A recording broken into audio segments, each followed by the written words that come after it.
और उससे एक नए भारत का निर्माण हुआ। दूसरा हुआ भक्ति आंदोलन में मध्यकाल में 1400-1500 के आसपास, जिसमें तुलसीदास और बड़े बड़े लोग, राजा राम मोहन राय, विवेकानंद, काफ़ी बड़े बड़े लोग हुए और इन लोगों ने समाज की जो कुरीतियाँ हैं उनको दूर करने की कोशिश की। उसमें महाराष्ट्र काफ़ी आगे था। संत तुकाराम, रामदास की जो परंपरा थी, उस परंपरा ने महाराष्ट्र को बहुत आगे ले जाने की कोशिश की और आगे गए। तो ये जो तीसरा जो आंदोलन इसके बाद का है, उस आंदोलन में ऑलरेडी महाराष्ट्र काफ़ी आगे निकल चुका था, क्योंकि महाराष्ट्र में एक समाज के रूप में, एक विकास के रूप में एक बहुत बड़ी परंपरा आगे बढ़ रही थी और यहाँ पर मानवीय मूल्यों को काफ़ी ध्यान दिया गया। और इसीलिए तुम देख रहे होगे कि आज़ादी की लड़ाई में महाराष्ट्र का बहुत बड़ा स्थान है। महाराष्ट्र की कल्चर के बारे में एक छोटा सा उदाहरण बताता हूँ मैं आपको। मेरे एक इंस्पेक्टर था कोल्हापुर में, तो उसको एक अवार्ड मिला, एक मेडल मिला, मेरी तरह का एक मेडल मिला उसको। तो मेडल मिलने के बाद उसको मेडल मंत्री महोदय ने एक बड़ी सभा में दिया।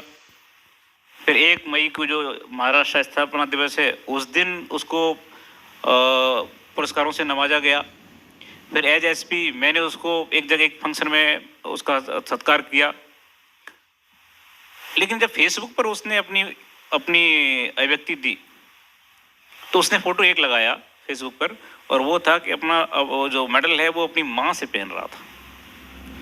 मतलब उसके लिए मंत्री, एसपी, आईजी के हाथों से पहना गया अवार्ड महत्वपूर्ण नहीं था, बल्कि अपनी माँ के हाथों से पहना अवार्ड महत्वपूर्ण था।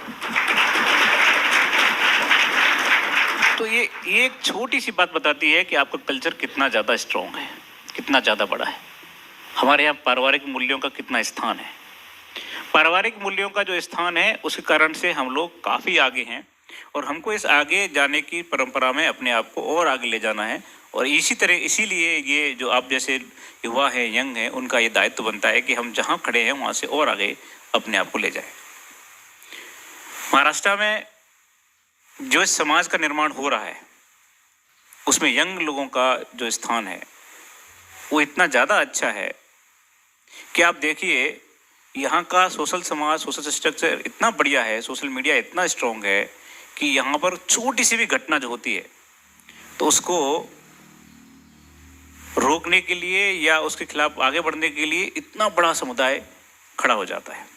किसी पे अन्याय होता है, किसी पे कोई कभी अत्याचार होता है, तो उसके खिलाफ आवाज़ उठाने वाले बहुत लोग हैं। सबसे बड़ी बात मुझे जो लगती है बार बार महाराष्ट्र के लिए, वो ये कि ये अकेला प्रदेश है जहाँ पर आप ईमानदार, टोटली ईमानदार रह करके आप बहुत आगे बढ़ सकते हैं। नहीं तो कई एक जगह मैंने देखी हैं, मेरे बैचमेट्स और मेरे दोस्त जो अलग अलग जगह आईपीएस हैं, कोई आईएएस हैं, अगर आप ईमानदार हुए तो सबसे पहले आपके दिमाग में यही आता है, आप लोगों के दिमाग में भी कई बार आता होगा कि आपको पॉलिटिकल इंटरफेरेंस बहुत झेलना पड़ता होगा।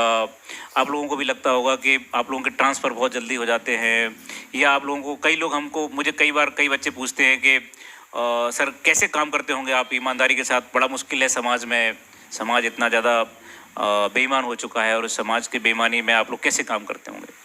आप यकीन मानिए, मेरे को अभी 11 साल हो गया है नौकरी में। 11 साल में मुझे एक भी ऐसा इंसिडेंट याद नहीं है जिसमें मुझे किसी भी पॉलिटिकल व्यक्ति ने, किसी भी मंत्री ने, किसी भी आमदार ने किसी गलत काम करने के लिए फ़ोन किया हो 11 साल में, एक बार। अब क्यों? क्योंकि लोगों को बोलने की आज़ादी पूरी है, बोलने में आपका पूरा का पूरा सिस्टम सही चलता रहता है। इसलिए मुझे ऐसा लगता है कि जो लोग नकारात्मक नो कह सकते हैं, ना कह सकते हैं, उनको ज़्यादा आगे बढ़ने की संभावनाएं होती हैं। जब भी आपको कोई गलत काम के लिए बोलता है, अब चिल्लाइए मत उस पर।